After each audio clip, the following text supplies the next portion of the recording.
Comme disait le boucher à Madame Bettencourt et Rocco à Madame Tabata, il y en a un peu plus, je vous le mets quand même. C'est l'heure de la chronique que vous attendez tous, celle qui vous parle de politique monétaire européenne. Peut-on dignement évoquer l'été sans parler de l'ancêtre de la monnaie unique européenne, le fameux European Currency Unit, plus connu sous le nom d'écu ? En effet, comment parler de l'été à Toulouse, des chevelures folles aux reflets dorés par le soleil déchaîné, des décolletés triomphants et des robes qui raccourcissent, sans parler d'écu ? Oh, je vous vois venir, messieurs, bande de rieurs lubriques suintant de testostérone comprimé sous l'étoffe jaunie de votre désespérance solitude, et dont la partie émergente rêverait de s'allonger comme les jours d'été, sans avoir à attendre qu'on veuille la prendre par la main. Oh, je vous vois venir aussi, mesdemoiselles, créatures souples et maléfiques aux appâts lourds de désirs inavouables, contenant à peine sous des voiles dérisoires les tourments de vos chairs attisées par des vents chauds et rauques soufflant sur vos nuques comme juillet sur avril.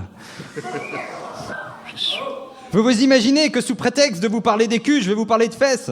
Eh bien, détrompez-vous, horde assoiffée de débauche et de sexe. Ensemble, parlons plutôt de bourse et célébrons l'écu. Car a-t-il jamais existé sur ce vieux continent un moyen plus aimable et plus universellement accepté pour faciliter les échanges que l'écu ? Non, ne parlons pas ici de fesses, ces masses élastiques et souples, ces admirables patatoïdes irrésistibles que l'on suit du matin au soir comme un petit pousset devenu pubère.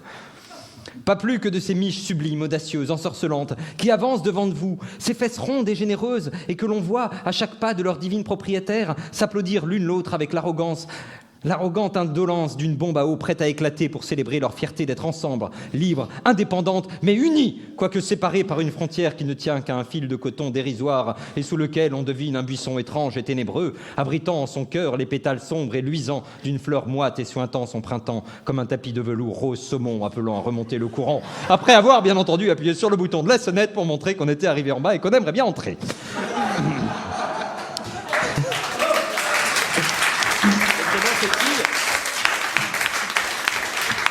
Ignorons donc ces fesses fermes et molles à la fois, claquant sans courant d'air au vent mauvais d'une robe claire. Ne sombrons pas dans l'évocation de ces fesses émouvantes, se promenant souvent par paires et en toute impunité sous le soleil de l'été. Ces fesses luisant sous le regard de Dieu et trop souvent sous la main de ces salauds de musiciens chevelus latinos à chapeau de paille qui ne font qu'à culbuter nos filles et nos compagnes et qui quand elles ne sont pas en train de saigner le régime d'assurance chômage des braves travailleurs de ce pays pour compléter leur intermittence dans le spectacle et sous les jupes de nos maîtresses. Car les fesses sont bien la seule chose que les chanteurs comprennent vraiment. Même le si regretté chanteur Cali. Si, même lui. Je vous assure que quand on parle de fesses, Cali pige.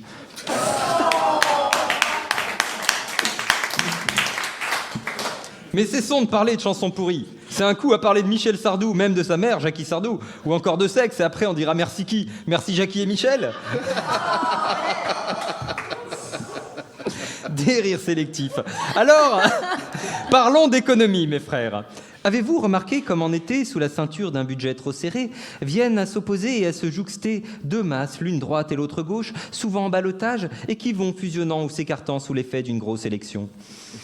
Et face à une énorme élection, il ne faut pas s'abstenir, à moins bien sûr qu'on tombe à côté de ces salauds de musiciens latinos avec leur chapeau de paille à la con sur les yeux, car chacun sait que nos femmes voient toujours la paille dans l'œil du voisin et jamais la poutre qu'on a dans le pantalon. T'as un chapeau de paille. Je sais, je suis pas latino. Pardonnez-moi, mon Dieu. J'ai beaucoup péché. Et il faudrait que je me confesse sans tarder dans l'une de ces sympathiques résidences secondaires que vous possédez un peu partout dans ce pays et dont le luxe et l'opulence tape à l'œil contrastent singulièrement avec votre inexplicable appétence pour le dénuement. Ah, mon Dieu, vous qui n'avez jamais eu de femme, si bien qu'on se demande comment vous avez eu un fils et tant de seins sans jamais en avoir sous la main, que n'avez-vous créé la femme à l'image de Christine Boutin ? Car comment avoir Dieu à l'esprit quand on a le diable au corps ? Et pourquoi Dieu créa-t-il la fesse ? Car si Dieu a créé ce foyer si ardent pour nos amours, Satan l'habite. Bref. D'ailleurs, Dieu ne serait-il pas un obsédé sexuel ? Car si Dieu avait vraiment voulu que l'amour ait pour capitale le cœur, pourquoi aurait-il placé tous ses centres de profit en périphérie ? Et quand il a placé le vrai centre de décision au sud, ne se doutait-il pas qu'il y aurait des problèmes de corruption ? Et quand Dieu, ce sculpteur de toutes choses, créa la fesse, ne fût-ce point choquant de le voir mettre une main au cul avec tant de complaisance alors qu'il était censé être en pleine création du monde ? Ce serait comme si DSK s'occupait de finances mondiales en pleine soirée au Carlton. En vérité, Dieu a créé les fesses de la femme comme il a créé toute forme de vie, même minuscule. Car comme me disait une maîtresse hypocrite, il en est des vies comme des plaisanteries. Ce sont les plus courts qui sont les meilleurs. D'ailleurs, je m'aperçois, une fois n'est pas coutume, que j'ai été trop long. Alors cessons de parler ici de fesses, car comme dirait le poète en voyant s'éloigner la jupe d'une future mère de famille, je sens que la croupe est pleine.